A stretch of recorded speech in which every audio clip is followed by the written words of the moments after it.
Ang mga taong may ganitong uri ng katawan, kailangan kong maging tapat. Ang labis na taba ay hindi mawawala ng mag-isa. Kung hindi mo sisimulan ngayon, mas magiging mahirap ang bukas.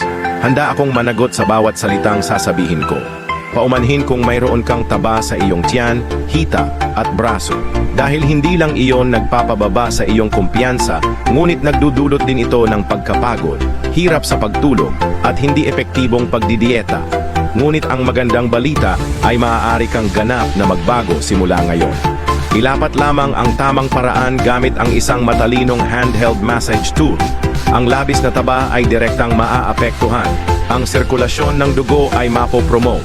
Ang enerhiya ay ilalabas. At ang proseso ng pagsunog ng taba ay sasabog. Ang resulta ay isang toned body, isang slim figure, tiwala sa pagsusuot ng anumang damit, at isang malusog at masayang ikalawang kalahati ng buhay. Ito ang fat loss, body keeping assistant na tumutulong sa iyong kontrolin ang iyong timbang at mapanatili ang kabataan sa mahabang panahon. Ang katotohanan na pinapanood mo ang video na ito ay isang senyales na ang iyong katawan ay handa ng magbago.